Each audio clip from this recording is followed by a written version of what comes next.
St. Augustine, the illustrious Bishop of Hippo, being asked what the best method of teaching religion was, replied in his admirable treatise, Manner of Teaching the Ignorant, "The true method of teaching religion is to begin with these words.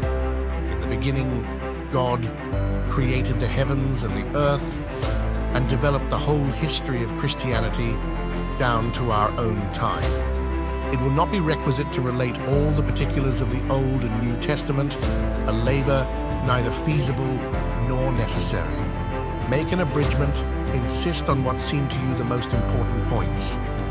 In order to show the whole scope of religion, bear in mind that the Old Testament is the figure of the New, that the entire Mosaic religion, the patriarchs, their lives, their covenants, their sacrifices, and so many figures of what we see, that the whole Jewish people and their government are but a great prophet of Jesus Christ and of the Church."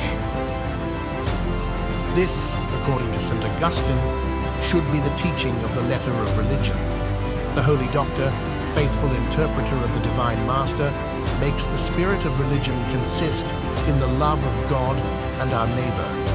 He speaks this: "Commencing your account from the creation of all things in a state of perfection and bringing it down to the existing period of the Church, your sole aim will be to show that everything prior to the incarnation of the Word tends to manifest the love of God in accomplishing this mystery. Jesus Christ himself, immolated for us, teaches us the immensity of God's love for us in giving us his true and only Son. If then the principal end proposed to himself by the eternal Word in coming on earth was to teach man how much he is beloved by God, and if this knowledge itself has no other end than to kindle in man's heart the love of that God who first loved him, and the love of his neighbor, and which God himself given both the precept and the example, and if again the whole of the Scriptures anterior to Jesus Christ have for their object the announcement of his coming, and if the whole of the Scriptures posterior to him speak only of Christ and charity, is it not evident that not only the law and the prophets, but also the New Testament are reducible to these two great precepts, the love of God and the love of our neighbor? You will therefore explain whatever you rehearse, and account for the cause and the end of all events by the word love, in such a manner that this grand idea may be ever present to the mind and heart. This twofold love of God and our neighbor being the end, to which tends all you have to say, you will treat the whole in such a way as to lead your hearers to faith, from faith to hope, and from hope to charity. Such is the plan we have endeavored to follow. Could we have chosen a better?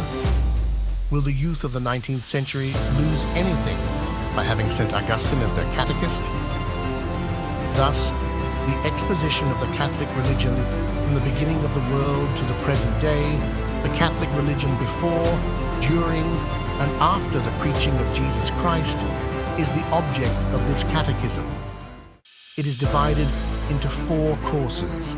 The first embraces the period from the first day of creation to the coming of the Messiah.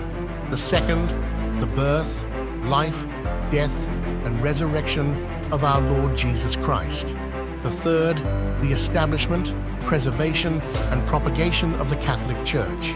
The fourth, the Church visible, its worship, both exterior and interior.